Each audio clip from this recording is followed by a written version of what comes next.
Enjoy 1% merchant commission when you accept Lanka Pay cards. Contact these banks today.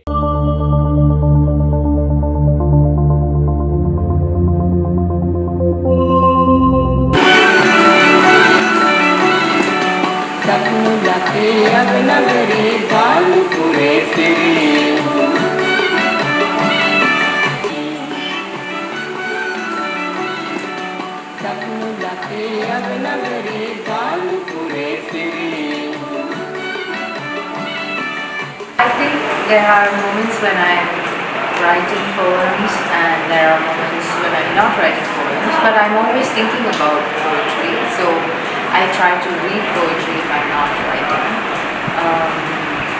I'd say that because I write other forms, I write fiction as well, and all writing is a kind of practice and a discipline, so I try not to distinguish too much.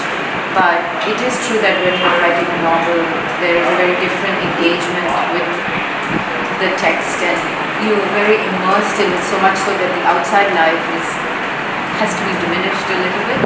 Whereas with poetry, I feel it's a much more like life and poetry cohabitates in a nice way. But we like to think of that regularity of a practice, a discipline, and when you are writing, it is the most beautiful thing to return to what you wrote the day before and to continue to push it. But the truth is that you often fall off that wagon and then I also get very immersed in just living and experiences, which ultimately feeds into the poetry. So in a way, it's a different kind of practice, I suppose. But it's always about renegotiating balance and finding the way back into the center. And I think there's no way of just holding a constant, steady note for me in my practice. It's always a bit of this kind of heartbeat model, up and down, but always the idea of poetry is always there. Old MacDonald had a farm, E-I-E-I-O. That farm he had a duck, E-I-E-I-O. In ethics, thinking about how we really put to work the idea of the Socratic challenge, how to live, how to think, how to make choices about what kind of life.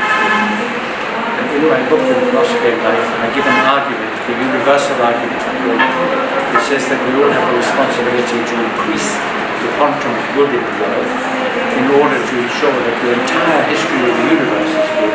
Because if the quantum of bad is greater than the quantum of good, then the universe is a bad place. We don't want that. So we have a very heavy responsibility. But in more technical philosophy, in the theory of knowledge and physics, I'm trying to explain how we see the world from a very, very, very narrow perspective. We are creatures of a certain size and scale, with a certain cognitive endowment. What we have to remember is that on the good side, in most societies, the woke side, it's very fragmented.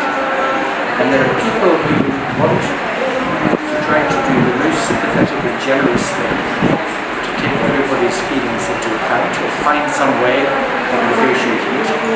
And then there are some people who become very hard-line. No, we don't want to have trans women, and then there are people who say, if you don't want trans women, then you're very cruel and you're unkind. And it's a natural part of the evolution, the development of a debate like this, that there will be people who will be very sharply in opposition to them.